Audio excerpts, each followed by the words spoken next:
Boa noite para todo mundo que chega. Tudo certinho? Vocês estão me ouvindo bem? Sim. Tá legal, então. Agradeço aí o convite, né, do Mulheres das Letras Pará, minha amiga Célia, né, a Cel Passos aqui, indicou se eu queria participar, e para mim é uma grande alegria poder participar de qualquer iniciativa que promova a literatura, especialmente a literatura feita por mulheres, e eu acredito muito no potencial da literatura feita por mulheres no nosso país, e acredito muito na na importância da nossa profissionalização enquanto escritoras. E escrever para se aliviar, para responder esses anseios internos, mas também escrever em alto nível, em nível de competição mesmo, para ganhar mercado, para ganhar leitores, para disputar espaços.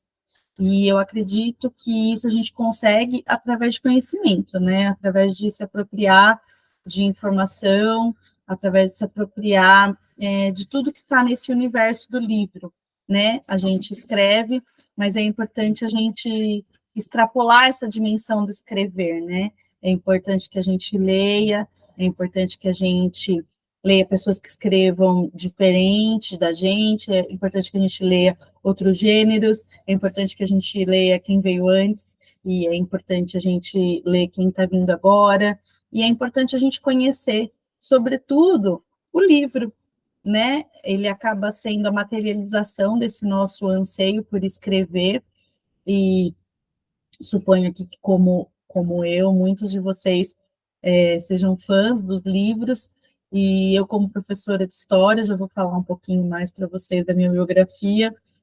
Uma coisa que sempre me despertou atenção era conhecer como que tinha surgido, né, o livro, né, esse objeto que ele é tão fascinante, né, a gente gosta tanto do livro, e eu fiz uma breve pesquisa e trouxe aqui para vocês um pouco dessas pesquisas que eu fiz.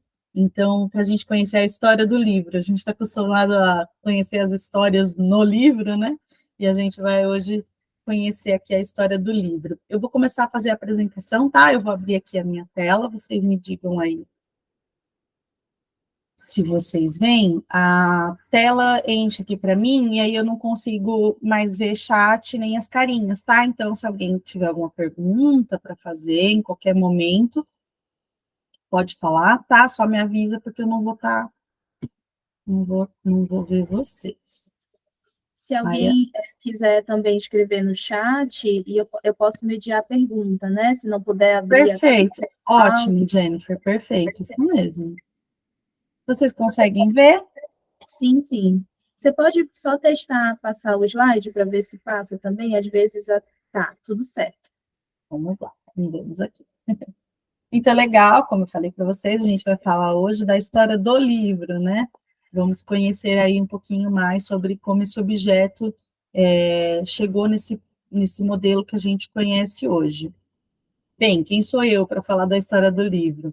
Meu nome é Monique Bonomini, eu sou de uma cidadezinha da região da Grande São Paulo, chamada Poá. Eu sou uma mulher que sou mãe de duas crianças, uma delas autista, eu mesma sou uma mulher autista. Eu trabalho com leitura crítica e revisão. Eu sou autora, né? Escrevo, e o meu e-book, Abismos para Evitar Ruínas, também tem um formato de podcast, é um e-book de contos.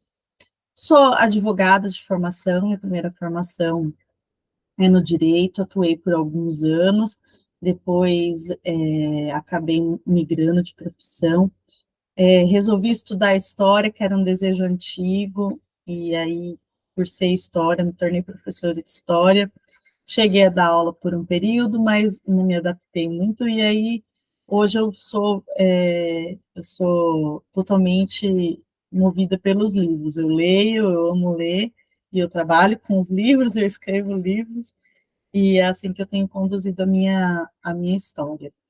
Bem, essa palestra aqui hoje, pelo Milherio das Letras do Belém, e eu sou uma entusiasta dos coletivos de escritoras, eu sou integrante do coletivo Escreviventes, do Ruído Rosa e do Clube de Ficcionistas. Então, são outros coletivos de escritores, cada um deles tem a sua configuração. Quem tiver interesse, conhecer como é que a gente funciona também, pesquisem lá.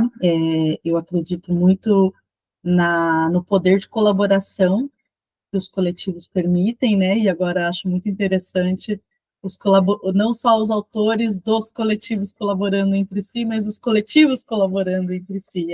Achei essa movimentação toda muito bonita, poética, e estou muito feliz de estar aqui com vocês hoje.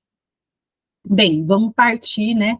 Já eu trouxe bastante conteúdo, é um conteúdo bastante teórico, porque é um formato de palestra, mas se vocês tiverem alguma dúvida, eu vou acabar lendo, mas a ideia é que depois eu disponibilize o PDF, tá, dessa apresentação para vocês, se vocês quiserem, eu vou deixar aqui com a Jennifer, com a França, e aí elas encaminham depois para quem tiver interesse.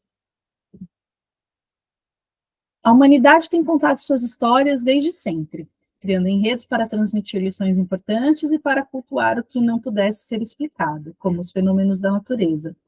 Criou histórias para exaltar os feitos de seus ancestrais e para validar o poder de alguém do grupo.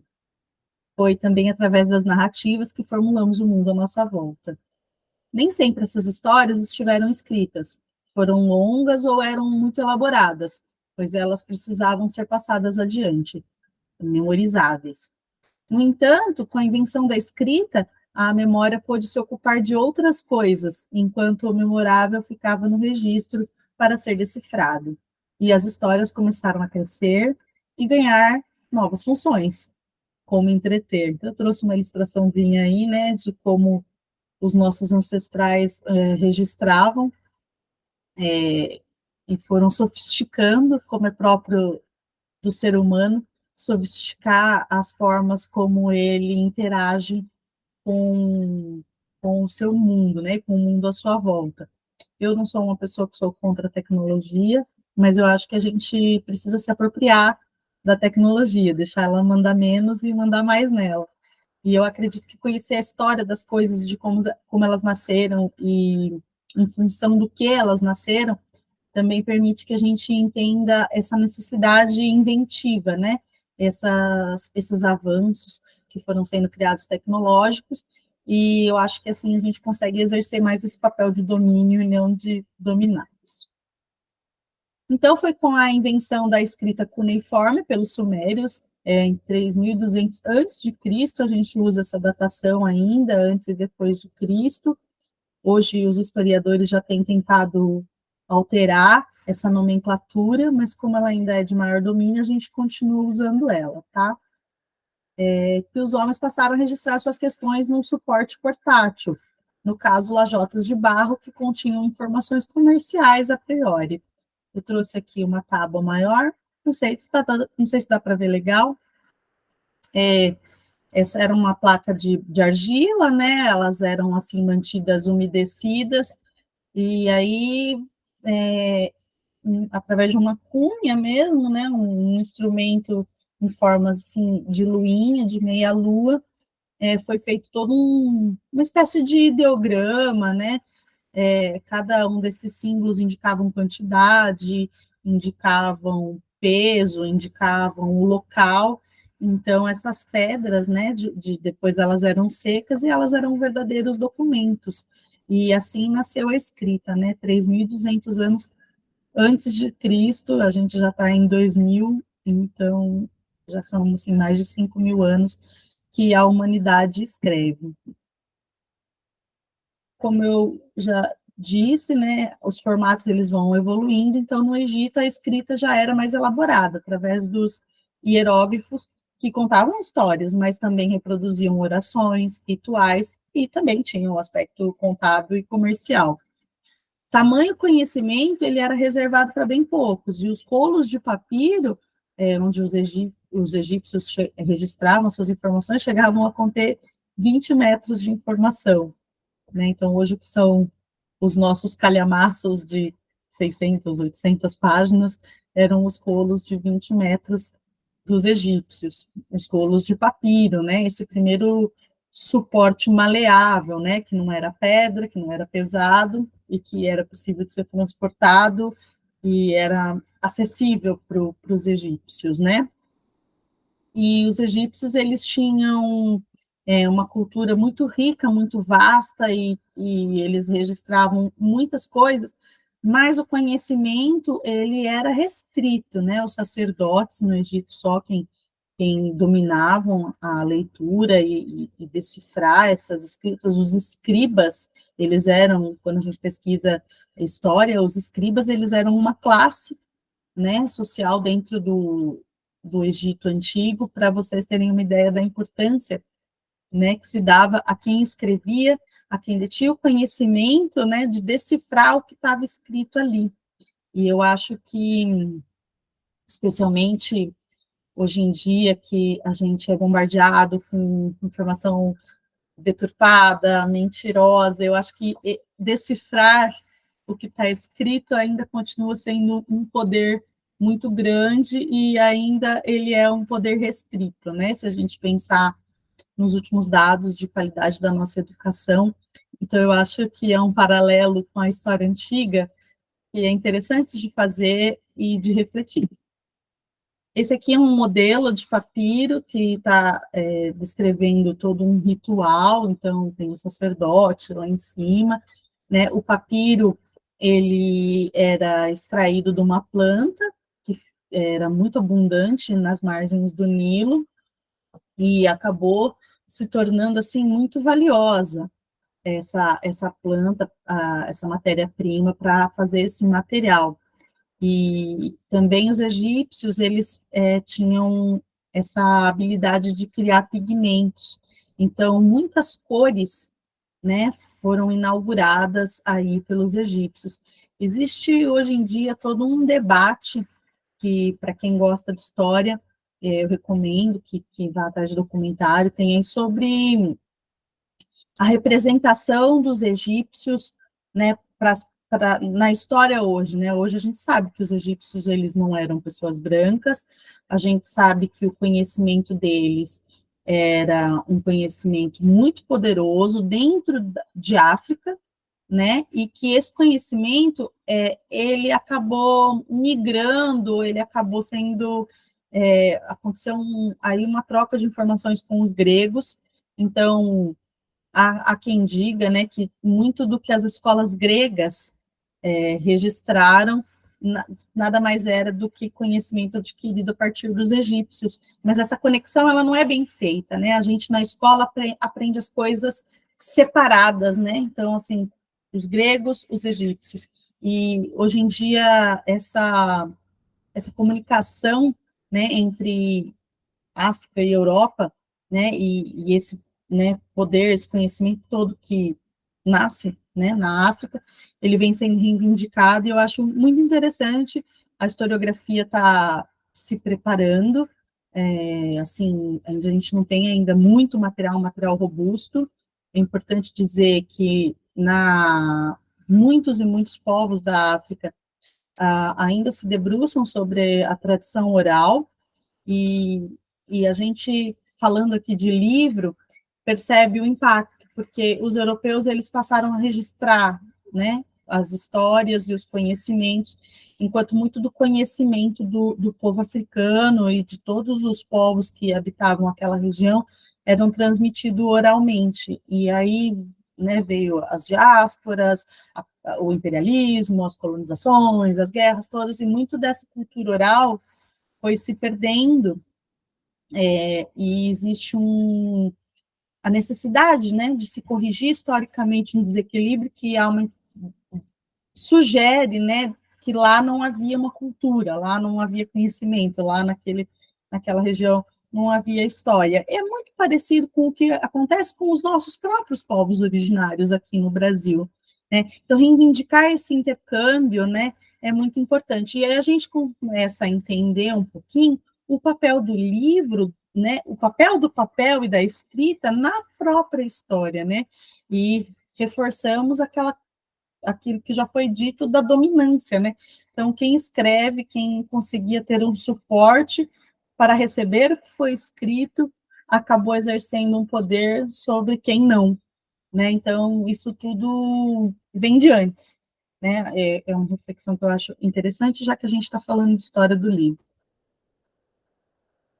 Então, essa aqui é uma imagem da biblioteca, assim, uma imagem, uma gravura, né? Não tem, não sei dizer para vocês qual é a base com que foi feita, na Biblioteca de Alexandria, que foi uma das mais significativas e célebres bibliotecas e um dos maiores centros de produção do conhecimento na antiguidade. Estabelecido durante o século III a.C., no complexo palaciano da cidade de Alexandria, no reino ptolomaico do Egito Antigo, a biblioteca fazia parte de uma instituição de pesquisa chamada Museu. Então, assim, a Biblioteca de Alexandria, ela foi um primeiro esboço do que a gente conhece hoje como universidade. Então, se vocês olharem aqui na gravura, vocês vão ver vários rolos, tudo isso aqui é conhecimento, né? Do conhecimento registrado, e essas pessoas aqui catalogando, guardando, e esses se debruçando sobre a compreensão desses suportes, né? Aqui a gente percebe a figura, provavelmente, de um escravizado, né? Pela postura, recolhendo, enquanto esses aqui estão com os papiros aqui desenrolados, né? Então, era um centro de poder, né? Existe toda uma história por trás da Biblioteca de Alexandria que é muito interessante, porque à medida que aconteciam as guerras e os embates políticos, a posse dessa biblioteca de todo o seu conhecimento acabava andando, né, trocando de mãos. Então, a função da biblioteca era promover a difusão da cultura helenística e adquirir um grande número de rolos de papiro, devido, sobretudo, às políticas agressivas e bem financiadas dos reis para a obtenção de textos. Não se sabe exatamente quantas obras ela tinha em seu acervo, mas estima-se que ela chegou a abrigar entre 30.000 e 700.000 volumes literários, acadêmicos e religiosos. O acervo da biblioteca cresceu de tal maneira que, durante o reinado de Ptolomeu III Evergeto, uma filial sua foi criada no Serapeu de Alexandria. Aqui é uma ilustração que mostra os livros pegando fogo, né? Era muito comum acontecer, porque afinal um material inflamável, né? O papiro. E novamente, né? A informação ela ainda parece ser subestimada por muitas pessoas, né? Mas já muito tempo antes de internet, antes de você autoriza o compartilhamento dos seus dados, os reis e os homens ricos sabiam, né, do valor da informação. Então, veja que para sustentar 30.000 a 700.000 volumes literários, acadêmicos e religiosos, e disputar esses volumes, tá? Isso mostra o tamanho do poder da informação e o quanto a gente precisa se apropriar da produção de conhecimento. Quanto mais pessoas precisam escrever de lugares diversos, de lugares diferentes, registrar e difundir, porque a informação, ela agrega poder, né? Hoje, a Biblioteca de Alexandria é esse prédio super moderno, ela existe ainda lá no Egito, ela é bem bonita, dá para pesquisar naquele Google Museus, ela foi toda reformada, uma espécie de monumento, é bem bonita, ela está lá, e eu achei interessante trazer esse marco da produção do conhecimento da humanidade para vocês. Então, deter conhecimento, portanto, livro, significava poder, e as bibliotecas tornaram-se símbolo desse poder. Tanto que foi numa dessas disputas, quando o Egito proibiu a exportação de papiro para Pérgamo, hoje é a região da Turquia, que um novo suporte foi desenvolvido, o pergaminho, né? Então, na região de Pérgamo nasce o pergaminho, feito a partir de couro e continha uma inovação. Ele podia ser dobrado e costurado. Não foi a primeira vez que um suporte de escrita foi objeto de negociação. Isso aconteceu muito tempo depois que a prensa foi inventada. A Inglaterra, ela não conseguia importar papel suficiente, papel ficou caro, e eles começaram a fazer papel faziam papel a partir de retalho, né, de tecido. e a matéria-prima começou a ficar cara, né? Trapo era uma coisa cara para Inglaterra e Alemanha, então eles começaram a tentar desenvolver outras formas de fazer papel, né? A fazer esses suportes para superar essa dificuldade, né? De ter a matéria-prima. E isso acontece de tempos em tempos. E então a gente percebe que a necessidade humana torna ele mais inventivo. Então a gente nunca vai retroceder nas tecnologias, né? Por mais que a gente tenha medo das tecnologias e fique um pouco assim assustado com a velocidade com que elas evoluem, é da condição humana. Por isso que a gente tem que sempre se apropriar e conhecer as tecnologias para a gente não deixar essa balança tão desequilibrada. O pergaminho era feito a partir de couro e ele podia ser dobrado e costurado. Então, assim, aqueles rolos imensos de informação, eles começaram a ganhar uma portabilidade, né? Eles não ficaram tão pesados, né? E assim o livro começa a nascer da forma como a gente conhece. Mas, se a gente só pensa, né, nesse Egito, Turquia, pergaminho, papiro, a gente acaba desconsiderando outros saberes que foram sendo produzidos em outros lugares, né? A humanidade ela estava espalhada por todos os lugares e cada lugar foi tentando desenvolver essas tecnologias. Então, em Roma, o papiro que chegava, ele recebia um tratamento de cera. Então, era escrito na cera porque eles permitiam uma correção antes do documento se tornar definitivo, né? Era uma maneira de eles economizarem papiro. Na Índia, eles tratavam folhas grandes de palmeira com cinza. Então, eles passavam cinza de carvão, né, depois das fogueiras, e deixavam aquilo com óleo secar, e aí aquilo se tornava um suporte onde eles poderiam registrar informações também. Os astecas e os maias usavam entrecascas das árvores, então eles tiravam algumas lascas de partes de dentro, onde que eram mais macias, né?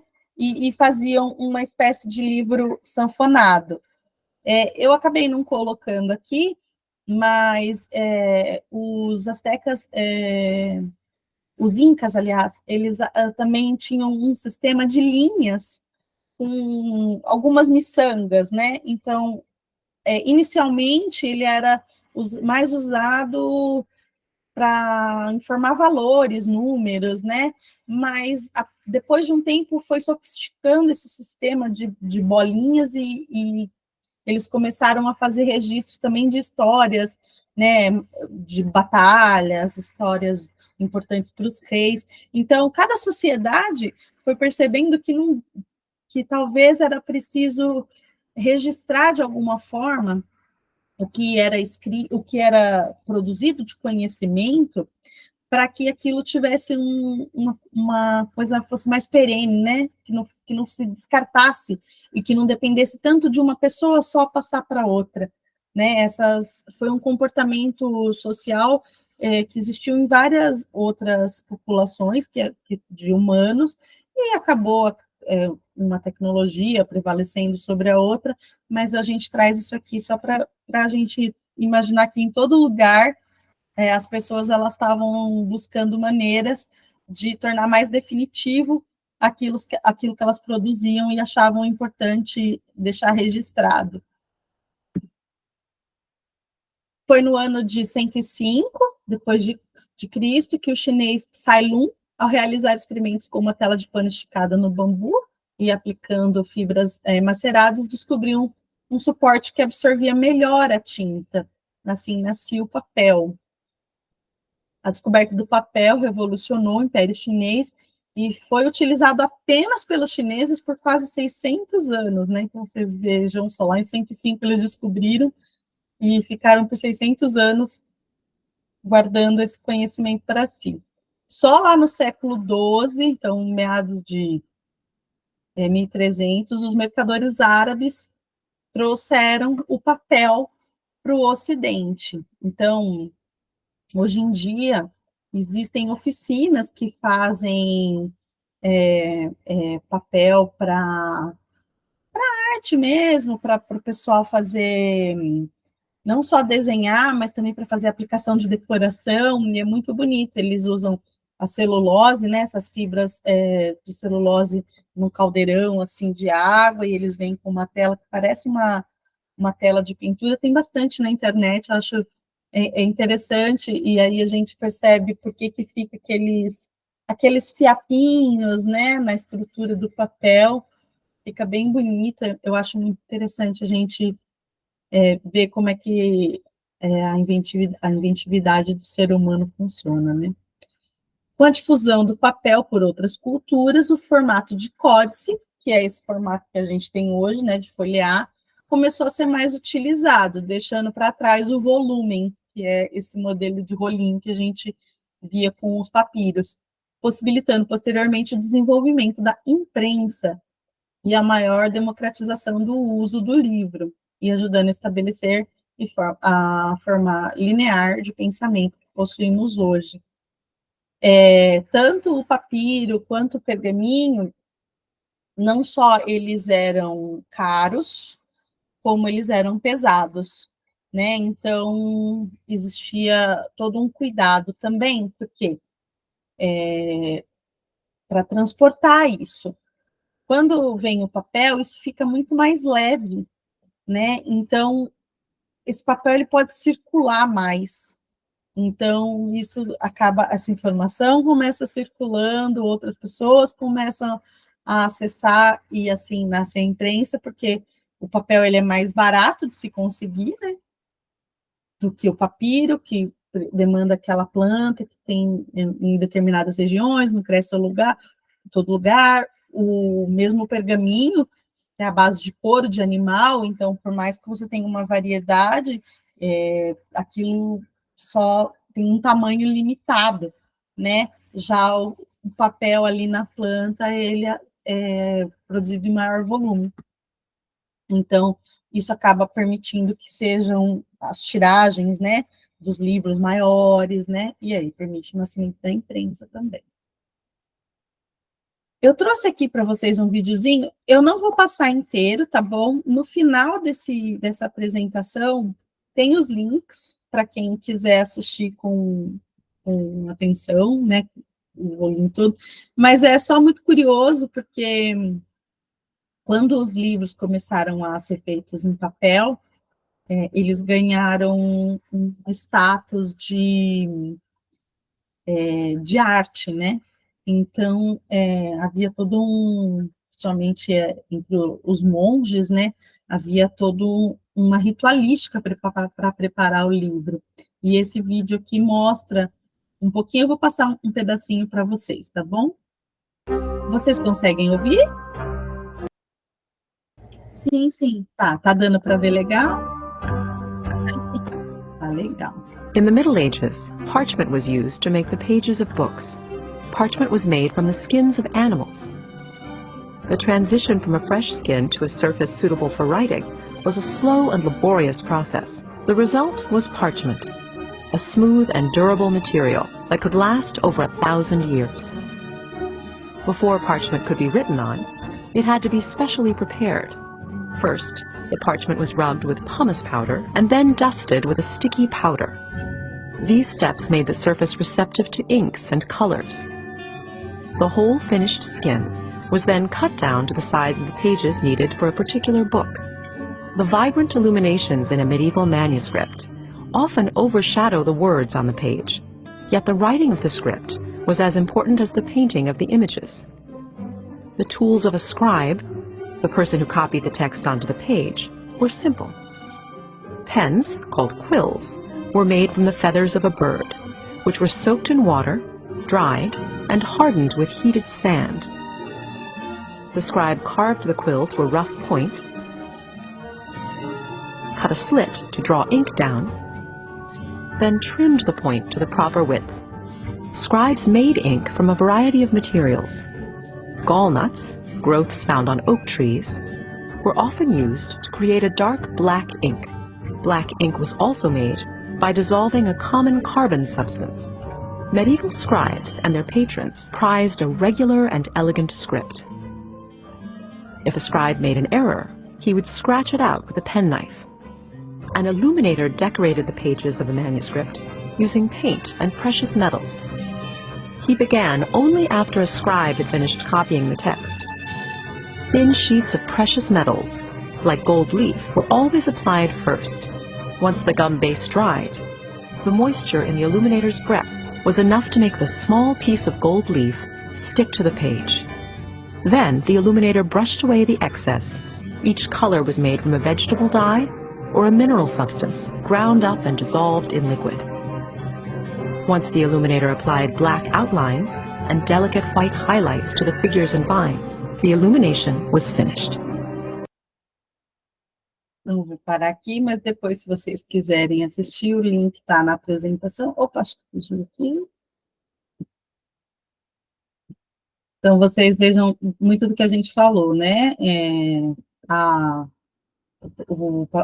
Ele sendo preparado com aquela cera para poder ser apagado, e todo aquele rebuscamento, né, para escrever com a peninha, como era endurecida a ponta com areia quente, para poder escrever, fazer as tintas, era um processo trabalhoso para fazer o livro. Então, o livro, ele era esse item de valor e restrito, muito restrito, porque ele recebia essas folhas de ouro, né? Há muitos registros de livros lindíssimos, com informações, assim, poesias, que estão perdidos, né, porque eles eram verdadeiras obras de arte, e eles acabavam sumindo dos mosteiros, né, eram roubados nas pilhagens, né, que aconteciam por ali, mas porque eles eram esses artigos bastante inacessíveis, né, eles não eram feitos para serem acessíveis a qualquer pessoa. Então, com letras e símbolos em relevo esculpidos em metal, a invenção da prensa de Johannes Gensplitch, conhecido como Gutenberg, permitiu a impressão em massa de livros, que antes eram escritos à mão. E aí, isso iniciou uma revolução na Europa, né, em meados de 1455. Por quê? Com essas letras, ele montava as palavrinhas todas, né? Ele tinha várias letrinhas de metal, muito parecido com o que a gente vê as letrinhas das máquinas de escrever, e existia uma base, onde essas letrinhas eram dispostas para formar as palavras e as frases, e ali ele jogava tinta, e colocava o papel, apertava como se fosse um grande carimbo, e aquilo estava pronto. Vocês vejam a evolução, né, desse sistema que era escrito com as peninhas, e ali rebuscava tudo a letra, e fazia um desenho, uma obra de arte. O Gutenberg, ele fez essa invenção, que foi a prensa, e ele revolucionou, porque era muito mais rápido, a quantidade de texto que era possível inserir mudou muito, porque enquanto você tinha aquelas palavras desenhadas, grandes, bonitas, né, as letrinhas, elas eram pequenininhas, então elas acabavam, você conseguia ocupar mais lugar dentro de uma página, né, e isso causou uma verdadeira revolução, porque esse objeto se tornou muito mais acessível. E aqui, novamente, eu achei importante inserir uma informação, porque a gente sempre tende a contar a história branca e europeia, mas é importante a gente dizer que a técnica, ela era inovadora, mas ela não foi pioneira. Desde o século VII, né, calendários e livros sagrados já eram impressos pelos chineses, que utilizavam cerca de 400 mil ideogramas talhados em madeira. A ideia de carimbo é muito próxima, só que os chineses faziam na madeira, pequenininho, e aquilo passava por todo um processo de queimar aquela madeira, para aquela madeira se tornar mais resistente. Então, eles faziam um sistema muito parecido. Eles montavam dentro de uma espécie de linótipo também, ideogramas. Para quem não sabe, o ideograma, ele é diferente da letra, né? Porque a letra, ela é uma unidade, né? E o ideograma, ele representa uma sílaba, ou às vezes uma palavra inteira. E a junção dos ideogramas formam, às vezes, ideias e não somente uma palavra. Então, eles tinham todos esses ideogramas bonitinhos na madeira e faziam esse sistema. A diferença, né, é que Gutenberg criou esses tipos móveis mais resistentes, né, de metal, que poderiam ser reutilizados em outros trabalhos impressos. Então, aquilo tinha um tempo, né, de vida maior. Então, os livros deixaram de ser uma exclusividade dos nobres e do clero. Até 1489, olha só, em 1455 ela revolucionou. Aqui, pouco tempo depois, né, 40 anos depois, ele já havia prensas como a dele na Itália, na França, na Espanha, na Holanda, na Inglaterra, na Dinamarca. Em 1500, cerca de 15 milhões de livros já tinham sido impressos, porque a rapidez, né, e, como eu já disse, o custo do material papel, ela permitiu a difusão do conhecimento, e isso mostra toda essa perseguição pela informação impressa, e a difusão mostra como conhecimento é importante, como informação é importante, né? Eram tempos de expansão.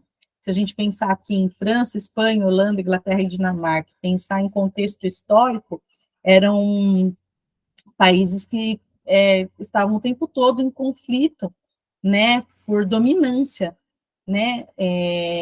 Então, ter uma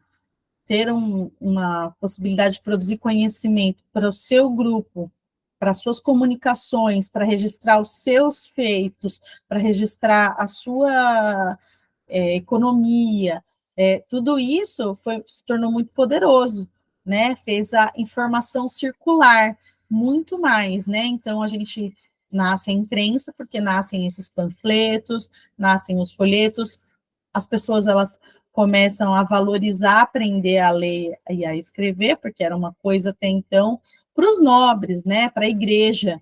E quando isso acontece, as pessoas falam, poxa, isso aqui chega para mim, eu não sei decifrar, né? Então, isso tudo causa uma revolução, porque causa também uma revolução de pensamento e comportamento na sociedade, né? A possibilidade da gente ter o livro impresso e distribuído. E eu acho importante a gente olhar para o livro com esse olhar, porque hoje em dia a gente pode não perceber o valor, né? A gente vê o preço, mas não vê o valor, né? E um livro é esse objeto poderoso. Aqui eu vou passar de novo para vocês um vídeo, mas também não vou passar inteiro, é só para vocês terem uma ideia, pelo próprio templatezinho aqui, a gente já consegue ver, né? Aqui é uma placa dessas de linótipo pronta, 4 plaquinhas, já montada com texto, então vocês imaginem como era trabalhoso colocar palavrinha por palavrinha dentro dessa placa, né? E ele está aqui batendo a tinta, e depois ele vai pôr o papel em cima, empurrar para baixo dessa estrutura, que é o grande carimbão, né? Vai vir e vai carimbar, e é o que vai permitir a informação. Esse sistema de linótipos, não esse sistema aqui de prensa, obviamente, mas esse sistema de linótipo, ele durou muitos e muitos anos aqui no Brasil, em redações de jornal, inclusive parece que tem algumas redações, eu não sei de que jornal que eu vi, mas vocês colocam na internet, vocês pesquisam, que mantém uma salinha lá com seus linótipos guardados lá, porque se tornou uma peça de museu, mas é interessante a gente pensar, né, também no cuidado dessa pessoa que montava, né, os linótipos, como tinha que ser uma pessoa bastante atenciosa, né, para não trocar as vírgulas, para não trocar os acentos, enfim. Eu vou passar aqui para vocês rapidinho, só para vocês verem em ação. Pegando a tinta aqui, olha, tá pegando a tinta.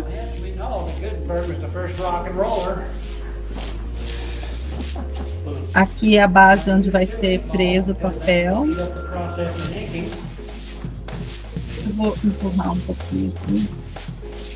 So he has to rub the ink balls together so that they're both exactly the same. We've got to get the ink perfectly smooth over the whole surface of the ink ball, the same thickness, and evenly distributed. So rolling up the balls to take a little practice and a little skill, and also a little time to get it just right.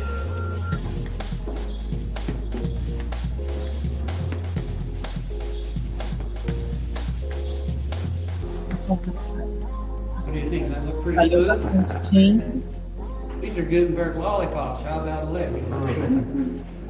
E aí ele bate essa And tinta this became known as the beater. e o nótico bem batido, para espalhar bem a tinta, para a impressão sair bem, bem clara, né? And you can't get too much on the letter because that would just fill it in.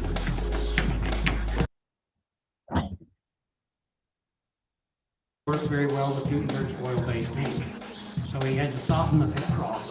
Ele pega o papel e ele prende o papel aqui nessa base. We'll open it up here. Então, pensem nessa, no poder desse início. To provide the place for us to put our paper on. These little points called duckbills position it up and down. Todo mundo hoje, depois de ver esse vídeo, vai traçar a sua impressora, Now watch this. These fazer pins um carinho go through nela, the falar paper. que entende quando ela está cansada, resolve parar de funcionar sozinho. And when he prints on the other side, he puts the paper back on through those same holes. And that gives him perfect alignment between the front and the back. It's still basically the same system. Ele Paper back prende up off that. isso. Put that in the press under the platen. Lá The dentro, next thing that happens is you pull the handle, which turns the screw and lowers the platen and presses the paper against the inky type. The person that did this was called a very exotic name, a puller. So we're going to have some of you guys and gals be pullers. We're going to põe aperta.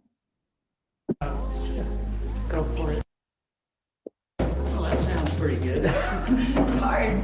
Is it? Yeah, how'd you like to do that all day long? You'd have some arm muscles. All right, now we're going to roll it out. Now listen quiet, man. You can hear the frisket lift that paper This is called off that sticky top. press kiss.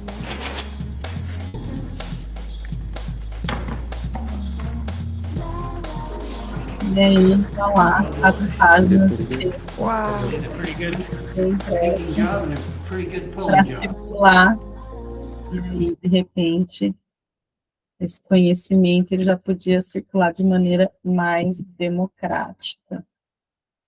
Muito interessante a gente, quando eu fiz a brincadeira da impressora, né, para vocês, mas pensar realmente na nossa capacidade, né, tecnológica. Então, a gente agora já sabe como que nasce o livro, como que nasce a escrita, como que nasce o papel, né, como que a gente aprimora e torna isso mais difundido, e a gente chega no modelo editorial que a gente tem hoje, né, como os livros funcionam hoje, né. Hoje os livros, eles têm um modelo dito tradicional, dito padrão, e especialmente quem escreve, eu acho importante dominar os elementos e os componentes do livro na atualidade, porque às vezes você submete seu texto para uma editora, e a editora quer que você tire texto, quer que você coloque texto, ou então você gostaria de convidar alguém para contribuir, não sabe qual é a contribuição que essa pessoa vai dar, né? Então, é importante a gente conhecer como é o livro, né? Que livro que a gente conhece hoje, que modelo que ele tem, tá? O modelo editorial padrão hoje tem elementos pré-textuais, e aí eu trouxe um livro aqui da nossa querida Maria Valéria Rezende. Então, a gente tem o falso rosto, vocês conseguem ver? Que é só aqui o título da obra, tá? Depois a gente tem o rosto ou o frontispício, que são bonitinho, que a gente tem o título, o subtítulo, o nome do autor, se tiver ilustrador, esse meu livro aqui está autografado, vocês conseguem ver, muito privilegiado. Depois a gente tem a página de créditos, E aqui nessa página de créditos, o que a gente tem? O aviso de copyright, que é o direito, né? Quem é o dono, o detentor do direito sobre essa obra. A equipe envolvida, então quem foi o editor, quem foi o revisor, quem é que colaborou para a produção desse livro. O ISBN, que eu vou falar para vocês logo mais, que é esse número de catalográfica que a gente hoje coloca nos livros. E a ficha catalográfica, me dizendo o ano da publicação, o nome do autor e também o endereço da editora, né, para a gente saber quem é que é o responsável pela produção dessa obra. A partir daí, a gente vai ter, em alguns casos, e não é obrigatório, dedicatória, e então, epígrafe, né, nesse caso aqui tem uma. Se tiver, a gente vai colocar o prefácio, a gente vai ter um sumário, se for um livro de contos, de poesia, um prefácio de terceiro, a apresentação, que é quem faz a apresentação, é o autor, e se for um livro que não seja ficcional, e tiver alguma abreviatura que foi importante indicar, também vai ser colocado pré-textualmente, antes da história em si, e, se houver, prefácio do autor. Se já tiver apresentação, não precisa ter prefácio. Mas esses são elementos pré-textuais, que não são obrigatórios, mas que eles são apresentados antes de vir o texto. Depois, quando a gente tem, de fato, a história, são os elementos textuais. Os elementos textuais, eu coloquei aí para vocês a introdução e a conclusão, porque nem sempre vai ser um romance, vai ser uma história ficcional. Pode ser um livro de ensaio, por exemplo, e aí esse livro de ensaio vai pedir uma introdução, uma conclusão, né? Então, esses são elementos já textuais, são elementos que compõem o livro em si. Depois, a gente vai ter os elementos pós-textuais. O que são os elementos pós-textuais? Acabou a história, esse aqui não tem, mas são os agradecimentos, as notas, né, se foi feita alguma citação, alguma obra, se foi citado algum autor, um pós-fácio, que é uma análise por um terceiro daquele livro, do que o autor escreveu, a bibliografia, se for o caso de ser um livro que não é um livro ficcional, o apêndice e o glossário, que também são índices usados em livros não ficcionais, tá? O colofão, eu gosto muito do colofão, é essa última informação que vem aqui no fundo, e tem qual foi a técnica de impressão usada, qual foi o papel, qual foi o tipo. Às vezes você vai escrever um livro e fala, nossa, eu queria que meu livro tivesse essa letra aqui. O nome da letra, ela fica aqui atrás. Então, por exemplo, aqui, essa obra foi composta pela Abreu Systems em Adobe Garamonde, que é o nome da folha, e impressa em offset, que foi o modelo da impressão. Hoje em dia a gente tem o offset e o digital, tá? Pela Geográfica, sobre papel Pollen Bold, da Suzano, papel e celulose. Então, você fala, queria que meu livro tivesse essa fonte nesse papel aqui, né? Como que você faz para pedir para o seu editor? Você vem aqui no colofão e essas informações, elas vão estar aqui. Hoje em dia, algumas editoras já fazem o colofão um lugar, assim, um último adeus do autor, tá? Então, hoje em dia, a gente tem alguns colofões, assim, bastante criativos, mas, tecnicamente, o colofão contém essas informações que eu passei para vocês. E aí, a gente vem para essa parte de fora, né? A gente vem aí. Eu coloquei aqui essa fotinho, que ela é bem completa, porque alguns livros, hoje em dia, elas vêm com uma cintinha segurando a capa, né? Mas tudo aí é opcional, tá? Então, a gente fala da cinta, né? Então, quando você fala assim para o seu editor, quando você vai escrever um livro, fala assim, eu quero que meu livro tenha uma cinta aqui para causar um suspense na capa, né? O nome é cinta. Depois a gente tem a primeira orelha, que é a orelhinha aqui da frente. Depois a gente tem a guarda. A guarda, geralmente, é essa capa aqui, essa parte de dentro da capa, ela é a guarda. Como esse aqui é um livro brochura, ele não tem, mas nos livros de capa dura, vocês vão ver que é uma folha grudada mesmo na capa, é o que a gente chama de folha de guarda, né? E aí a gente tem a capa propriamente dita. Ai. Essa aqui, a parte de trás, é a contracapa, tá bom?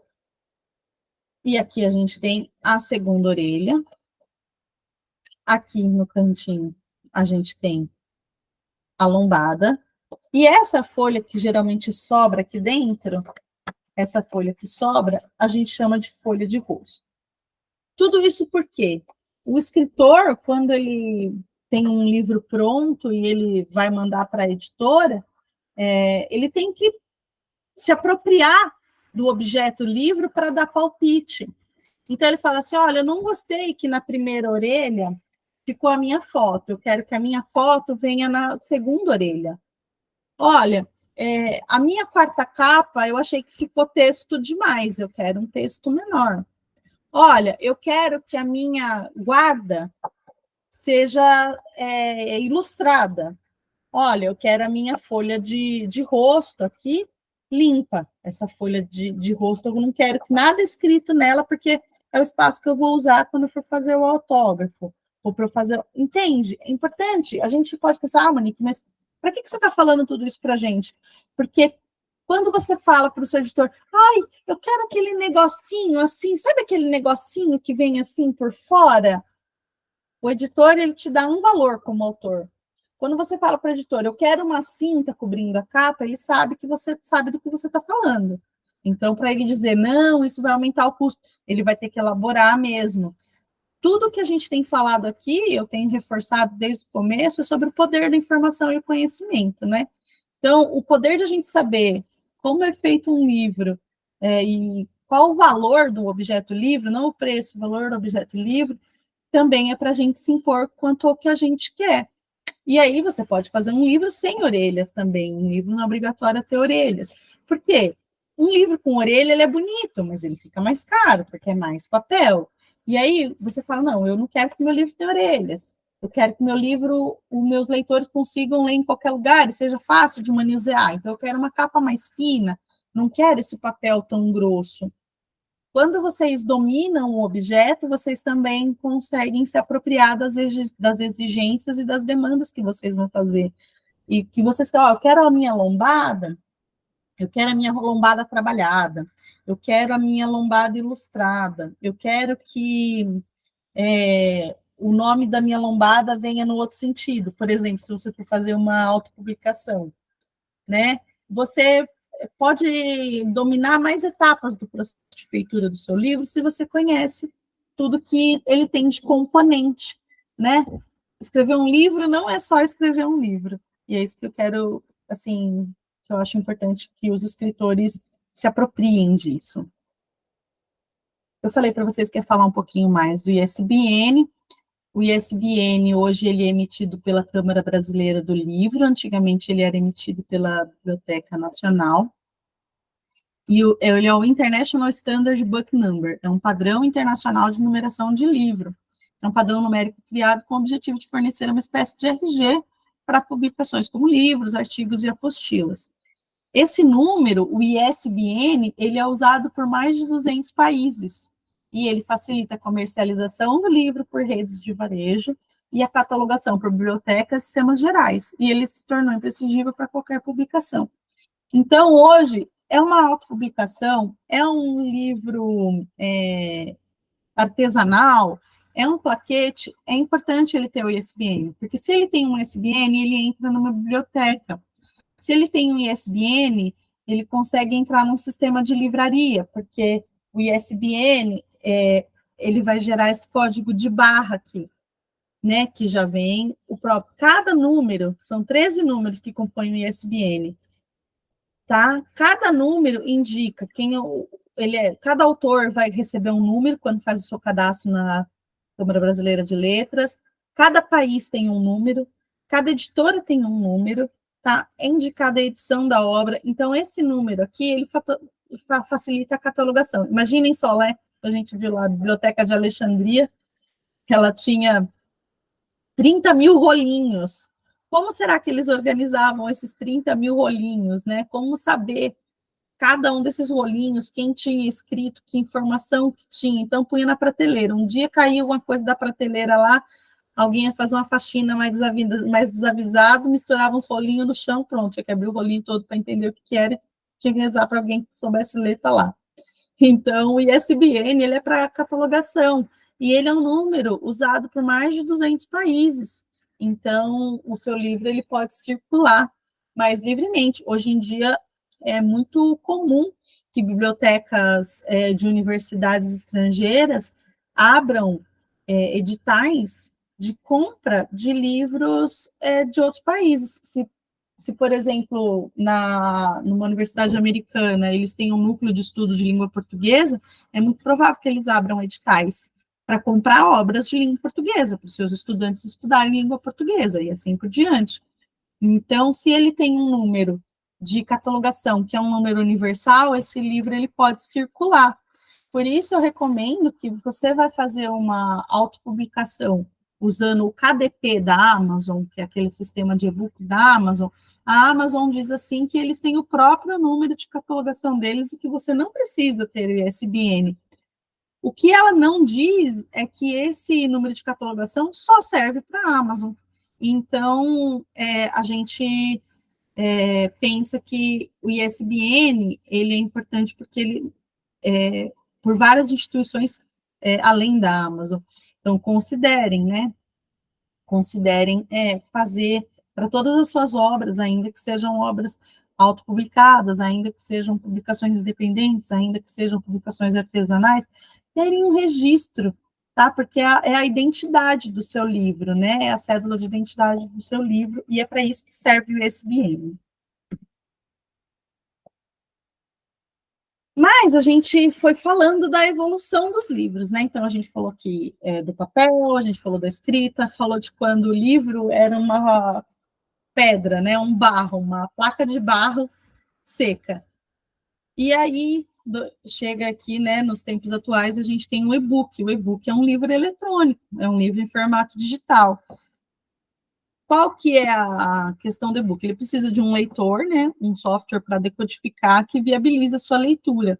Então, por isso que a gente tem aplicativos hoje em dia para ler. Porque se você simplesmente só abre o arquivo no celular, por exemplo, sem ser por um software próprio de leitura, você não vai ter a mesma experiência de leitura, por passar as páginas, para grifar, né? Então, para o e-book ele ser uma experiência mais próxima de um livro de papel, é importante que seja um software apropriado. Ele pode conter texto, imagem, áudio, vídeo, permite a inclusão de comentários pelo leitor, o controle de ajustes de nuances de brilho, cor e tamanho da fonte. É muito comum pessoas que têm alguma perda gradativa de visão usarem o e-book, porque como ele dá para aumentar bastante a fonte, então essas pessoas ainda conseguem ler num suporte mais próximo do livro, pessoas que gostam de ler, né? O e-book também facilita a questão de espaço. Eu não sei como é que funciona o espaço aí para vocês, né? Eu estou aqui em São Paulo e, assim, os imóveis, eles ficam cada vez menores. A gente, assim, as pessoas, elas estão morando cada vez mais próximos de dentro de caixa.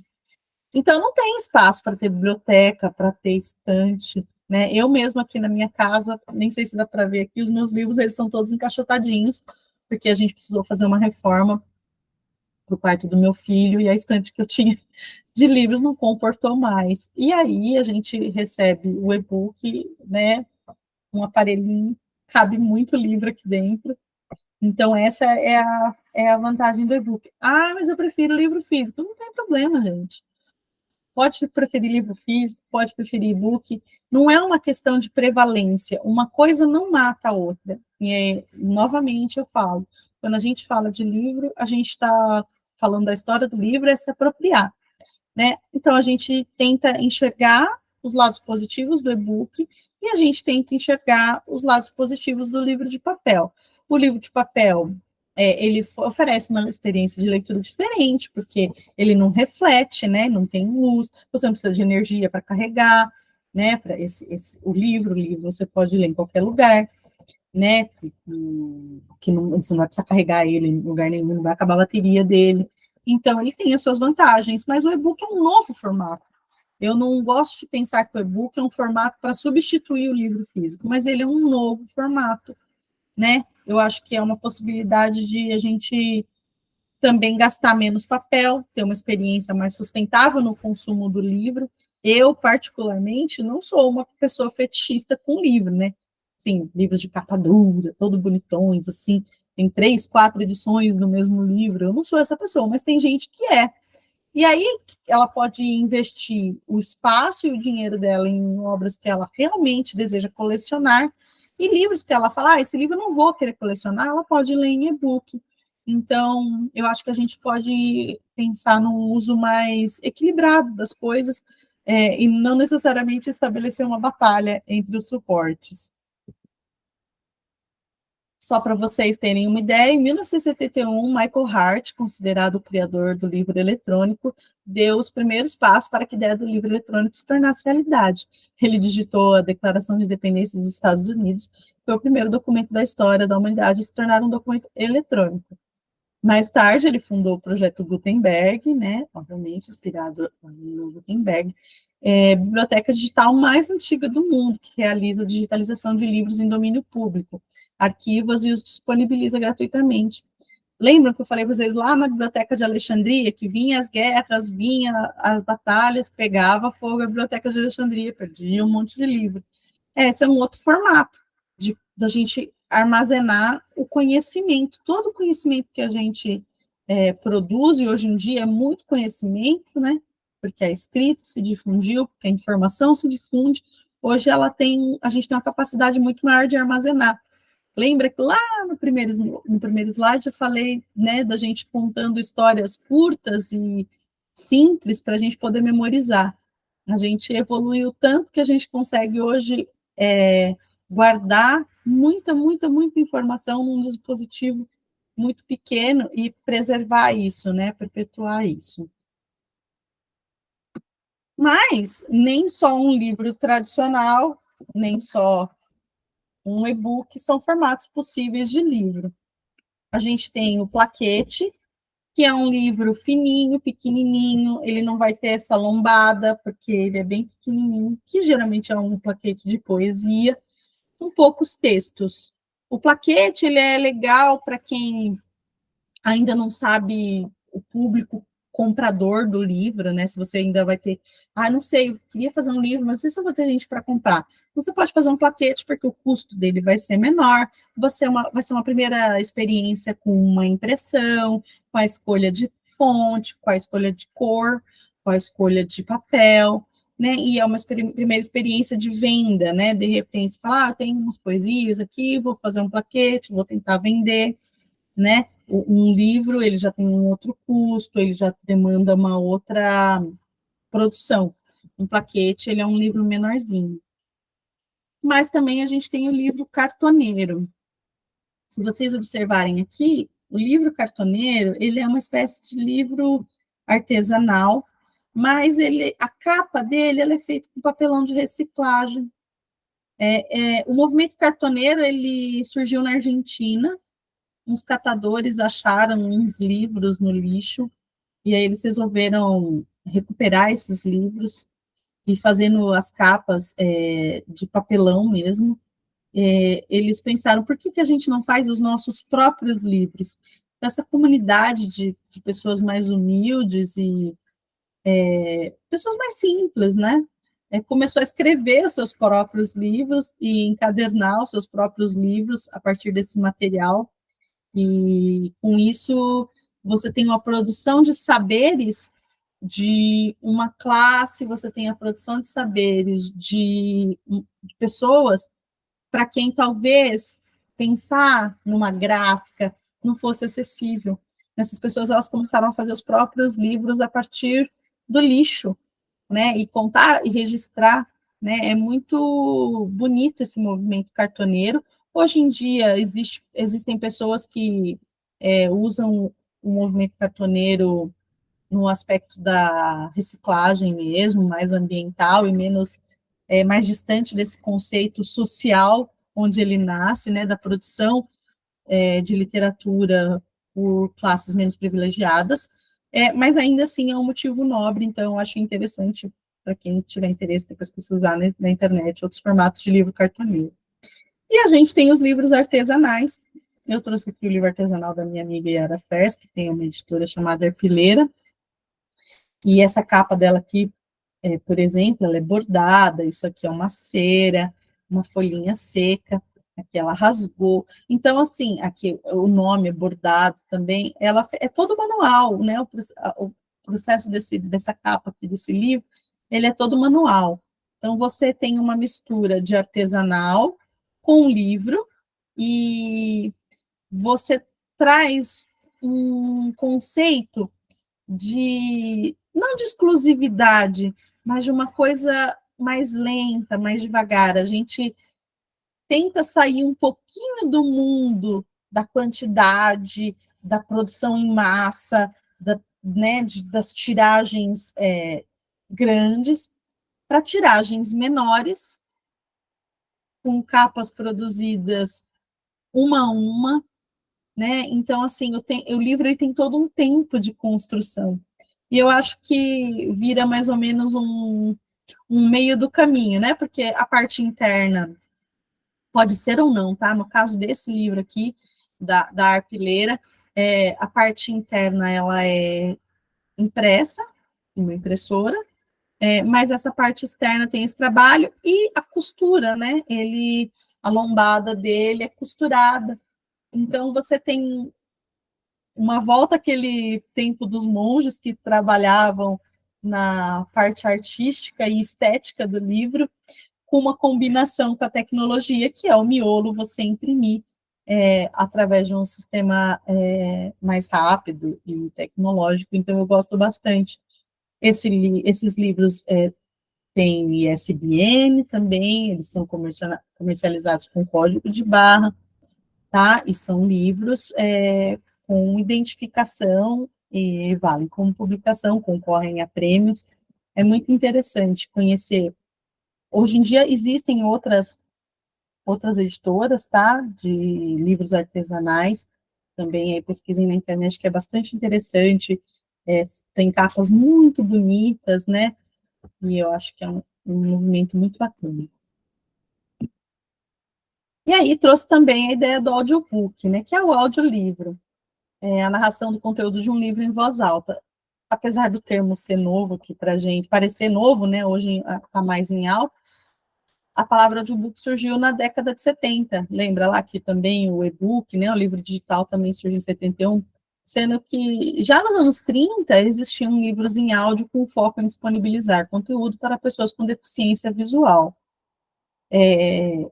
A gente tem que pensar assim, que, né, antes desse modelo que a gente tem hoje, do audiobook, os livros, eles eram lidos, né?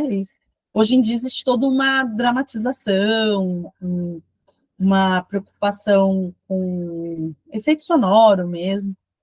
Então, lá, mais recentemente, os livros em áudio podiam ser encontrados em CDs. Não sei se tem aqui uma pessoa muito mais jovem.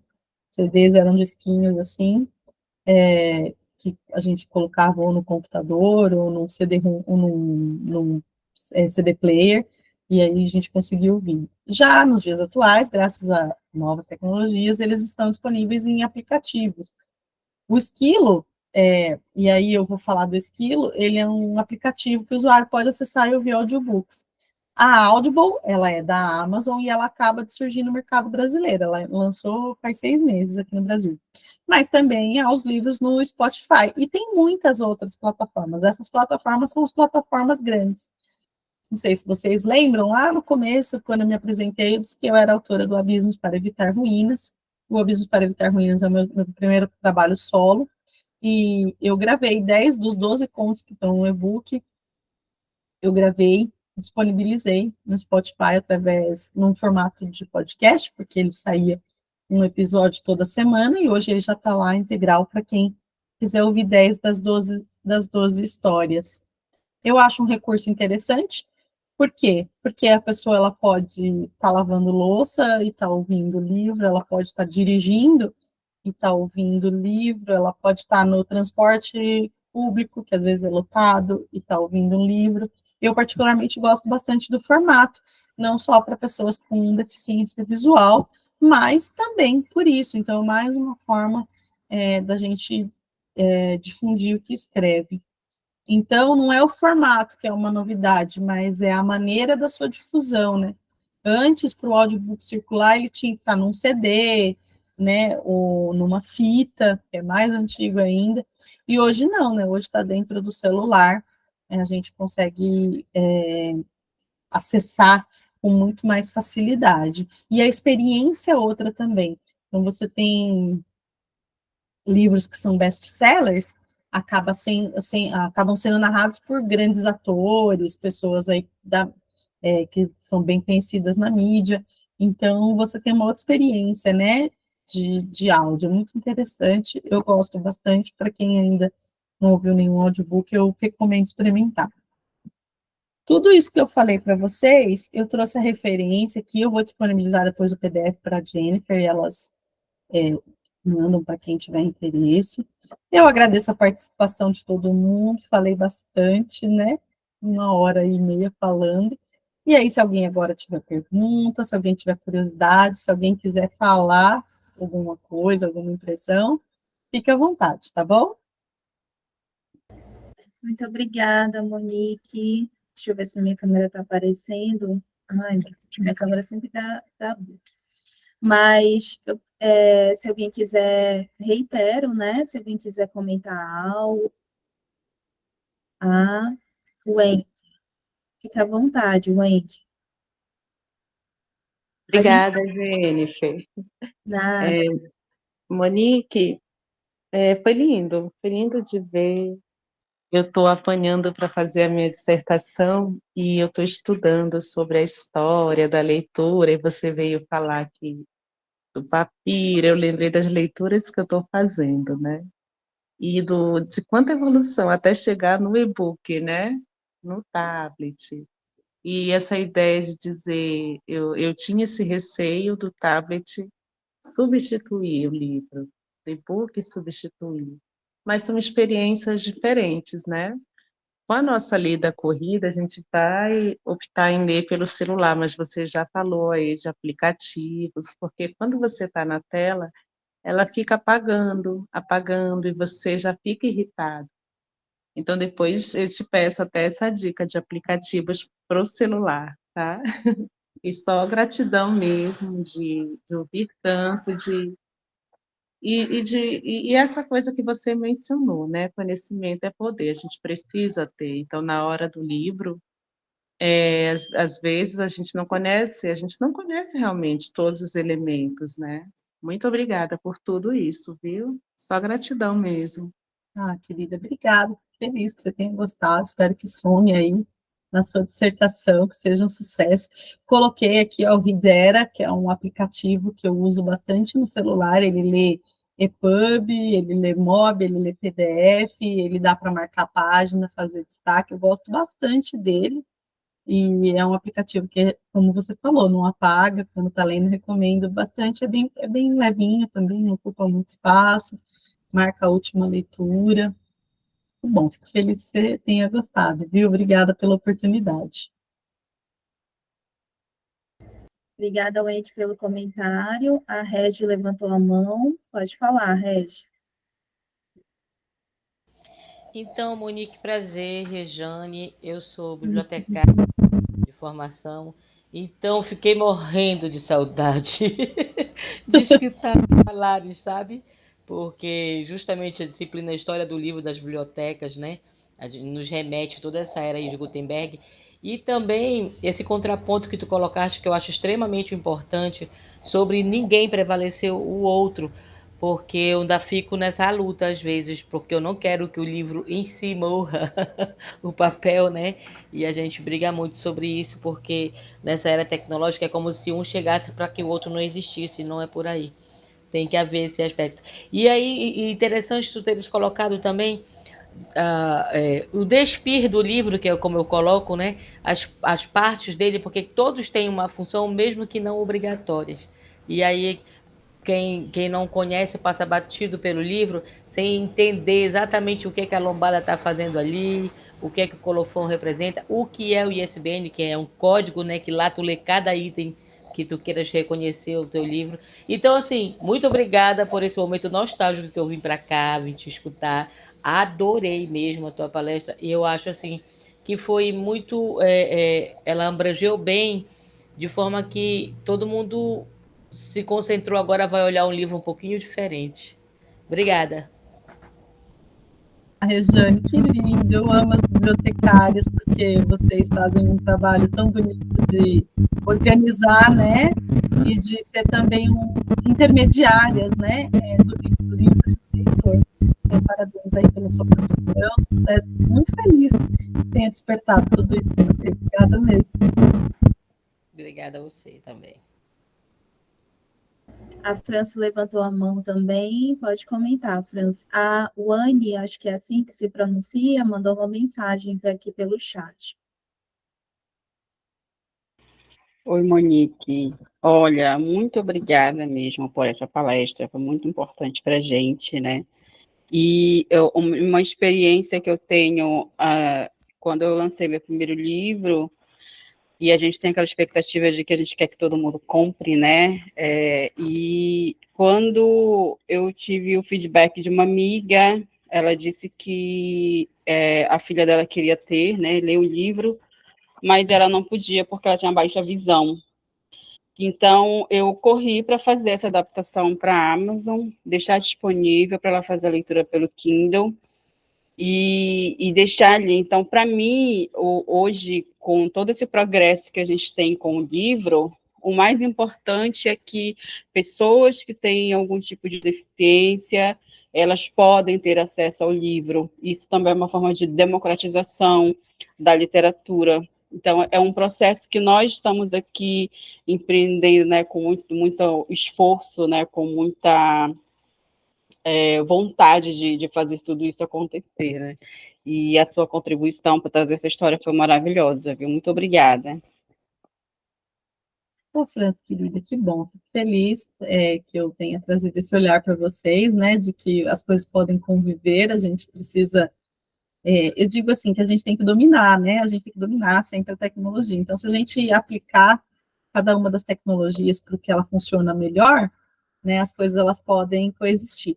O Anne colocou aqui, parabéns, muito esclarecedora, obrigada, querida. Pode disponibilizar as referências bibliográficas? Sim, depois eu vou disponibilizar esse PDF, tá, Jennifer? Você pode pedir o Anne para a Jennifer, e lá na penúltima página tem todos os links de onde eu tirei informações, e eu acabei tirando um tequinho de informação, mas o link tem um montão, então mergulhem aí, eu vou disponibilizar sim, tá bom? Depois só pedir para Jennifer. Alguém mais? A Wani, eu não sei, acho que a Regiane levantou a mão, mas ela ainda não abaixou. Tá, então é a Wani agora. Boa noite, parabéns, Monique, pela fala, né, bem esclarecedora. Eu gosto muito do livro, e toda a minha experiência, pela minha idade, é muito mais com o livro editado, né, o livro que a gente diz que é físico, e, eu sou parte de uma cooperativa que é a única no Brasil, organizada sob a forma de uma livraria, que é a Cooperativa Cultural Universitária do Rio Grande do Norte, estou falando aqui de Natal, do Rio Grande do Norte, agradecendo a minha parceira, minha mana, Carla Alves, foi quem me disponibilizou o link antes de eu receber a confirmação pelo e-mail, né? E gostei muito dessa sua argumentação de que não é preciso e nem é necessário substituir as tecnologias, né? E eu vejo a livraria como um espaço social democrático, inclusive, né, de troca de experiências, né? A cooperativa cultural, por exemplo, ela tem uma programação cultural durante os 2 semestres, embora a gente esteja localizada dentro do Centro de Convivência da UFRN, mas nós somos uma livraria da cidade, né? Inclusive, se não me falha a memória, a mais longeva atualmente, vamos completar esse ano 47 anos. Mas estamos enfrentando uma crise enorme, né? Exatamente pelo domínio de mercado da Amazon, né? E aí, eu queria que você falasse um pouco sobre isso, porque para mim pareceu muito importante essa sua afirmação, né? Não é preciso, acho que as mídias, elas vêm exatamente na complementaridade, principalmente, né, para as pessoas que têm alguma, né, dificuldade, né? Esse ano nós estamos investindo, inclusive, num projeto de permitir uma maior acessibilidade na livraria, não é isso? E eu queria que você falasse um pouco sobre esse contexto que está sendo tão difícil, né? Obrigada. Poxa, Anne, parabéns aí pela livraria. Livrarias são resistência, né? Uma livraria nascida de uma cooperativa, então, nossa, eu nem sei o que dizer desse projeto. Parabéns, 47 anos, não é pouco tempo, não. Fico muito feliz de saber que existem iniciativas assim. Bem, a Amazon, ela é uma gigante do comércio, né? Então, ela se apropriou também do comércio de livros, né? Ela bateu muito forte nos Estados Unidos, houve críticas de muitos autores pelo domínio dela, mas é como eu disse, são realidades e a gente precisa encarar as realidades. Se a gente não quer ficar escravo de consumir e-book pela Amazon, o que a gente tem que fazer? A gente tem que prestigiar e estimular outras plataformas. Por exemplo, eu coloquei para vocês lá, no audiobook, a Esquilo, mas a Esquilo também tem e-books. E a Esquilo, esse aplicativo, esse appzinho Esquilo, ele tem convênio com operadora de celular. Então, muita gente tem direito a acessar a biblioteca de livros da Esquilo e nem acessa, porque é uma plataforma que recebe menos, ela é uma grande plataforma de difusão de livro digital no Brasil, mas é uma plataforma que as pessoas ainda não conhecem, porque a Amazon é confortável, né? Todo mundo sabe da Amazon, vai lá na Amazon. Outra iniciativa de livro digital que existe, ela nasce aqui em São Paulo, mas ela é acessível para o país inteiro, é a Biblion. Gente, a Biblion é um manancial de livros, é uma biblioteca de e-books. Você faz um cadastro, você preenche o cadastro, você pega emprestado, como você faria numa biblioteca de livros físicos, você tem um prazo para devolver, se você não devolve, eles simplesmente cortam o seu acesso ao livro, e esse livro retorna para a base deles. Já tem muitos títulos, tem muito título de livro caro, por exemplo, né? Então, também, baixa o aplicativo, ele é todo gratuito, ele tem clubes de leitura que são online, então eles fazem... tem um clube de leitura de pessoas 60 a mais, que é muito, a mediação é maravilhosa, todas as atividades gratuitas, como eu disse, se apropriem do conhecimento está disponível, a gente precisa se apropriar, então também tem a Biblion, e para quem quer comercializar livros e não quer comercializar os livros pela Amazon, existe uma plataforma, e essa plataforma, vou falar para vocês de maneira muito superficial, porque eu mesma não conheço, mas já andei explorando, que é o Hotmart. O Hotmart, ele é uma espécie de, também, site, onde você pode agregar coisas que você quer vender, e você pode vender e-book no Hotmart. Porque o que é o e-book? O e-book é um livro que você digita, e ele é colocado num formato, em geral um formato chamado EPUB. Por que ele é o formato EPUB? Porque quando você aumenta a fonte, diminui a fonte, aumenta a iluminação, diminui a iluminação, você não mexe na propriedade do arquivo, entendeu?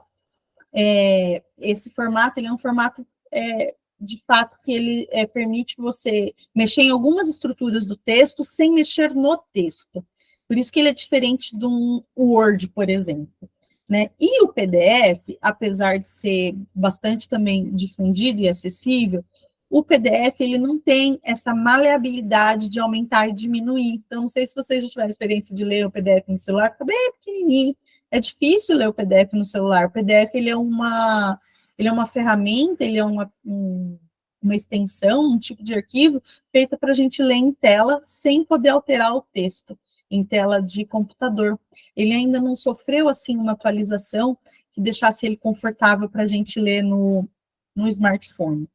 Agora, dica para você tornar a sua biblioteca mais acessível, existe hoje em dia uma iniciativa na própria Amazon, que são, eles sempre têm uma abinha lá de livros gratuitos. Então, o que você pode fazer? Eu acho que assim, a gente tem que usar o sistema a nosso favor, sabe? Se a gente não pode romper com o sistema, eu acho que a gente tem que usar o sistema a nosso favor. Então, baixe esses livros, né, que estão lá gratuitos, porque quando você baixa o livro que é gratuito, esse livro ele se torna seu, ele é uma propriedade digital sua. E aí você pode colocar, disponibilizar para as pessoas acessarem com o smartphone. Então, gente, hoje esses aqui são os que estão gratuitos. E aí cada usuário que chega lá na sua livraria, né, ele pode, porque também uma livraria é um lugar de convivência, né, ele vai ver a listinha lá, aquilo vai atrair. Gostei desse, não gostei desse, eu não sei como é que vocês comercializam os livros e que tipo de livros que são comercializados, mas eu acho que são interessantes para você fazer a amostra. Basta, você quer ler um pedacinho, ver como é que é? Leva para casa esse aqui, depois você volta e busca o físico. Sabe, eu acho que existem formatos. Muitos desses livros que estão hoje na Amazon, muitos autores independentes, eles usam o sistema da Amazon, porque é um sistema que é difundido. Então, assim, para a gente fazer outros sistemas funcionarem, a gente tem que difundir. Então, eu gosto particularmente do Esquilo e da Biblion, tá? Recomendo que quem não conhece ainda conheça. O Esquilo, ele dá uma experiência bacana de ler no celular. A Biblion também é um aplicativo de celular, ele é bastante legal. E eu acho que você pode trazer essas iniciativas para dentro da sua biblioteca, para a sua livraria, para as pessoas se acostumarem com o consumo de livro digital, e você pode até falar assim, você gostou desse livro? Eu tenho um outro livro aqui, aí você pega um livro físico, que fala de um assunto parecido com esse aí, entende? É fazer uma coisa casar com a outra. Espero que eu tenha respondido a sua pergunta.